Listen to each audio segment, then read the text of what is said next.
So coming up next in the Khonshu Disney Plus Build-A-Figure wave for Marvel Legends, this is the What If wave. We have Red Skull, and you can see a digital render there displayed. Then there is the side art, which is awesome. I like this side art on this wave.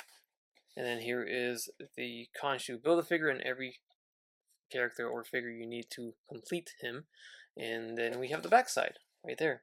And that's about it. Now this release is basically a reissue of the Comic-Con exclusive Red Skull that came with the Cosmic Cube, the life-size Cosmic Cube.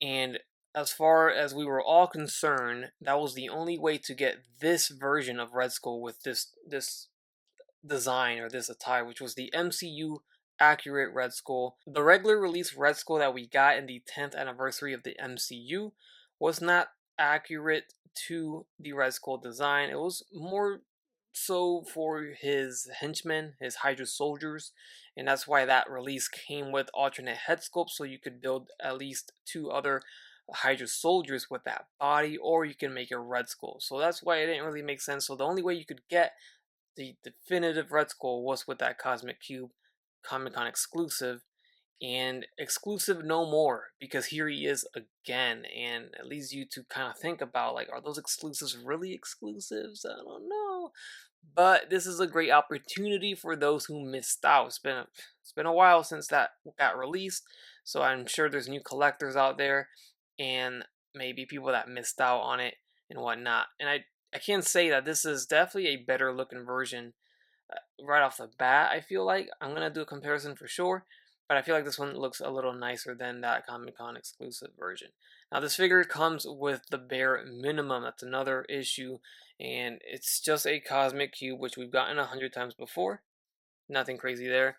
And then the Build-A-Figure piece, which is the right arm of Khonshu. So Red Skull himself is bare bones. No alternate head sculpt, no alternate hands. And seeing that this is just a repaint, a reissue, they should have had room to give us at least a new head, an alternate new head, or some other accessories. I don't know. So no head? But it just feels like for 25 bucks, you're not getting much here, you know? This is a repaint figure, and there's not a lot of accessories coming in this release, and that seems to be the case with a lot of these figures in this wave too. You know, I think the figure that has one of the most accessories is the classic Loki. He comes with an alternate head and an alternate set of hands and some effects, so he was kind of loaded compared to this figure right here, which doesn't come with anything.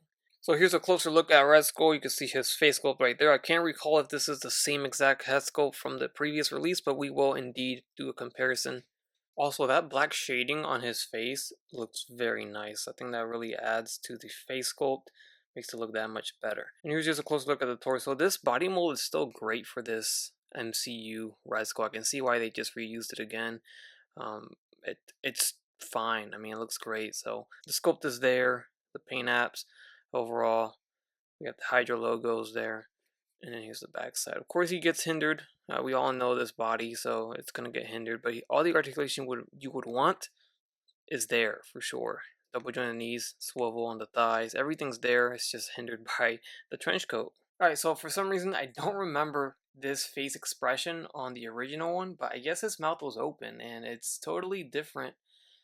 You know, it's a totally different head sculpt on this new release here, so I dig the new head sculpt more than the older one right here for sure.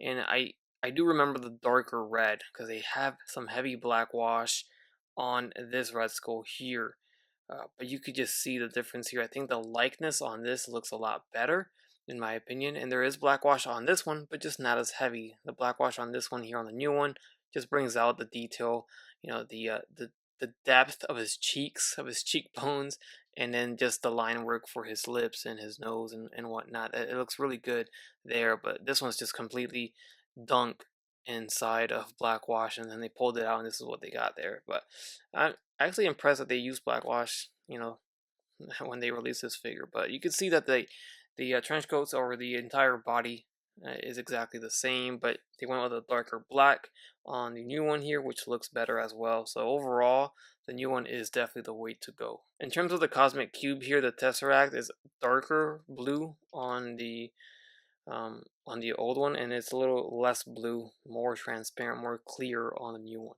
You can also see that the new one has a slight height difference there.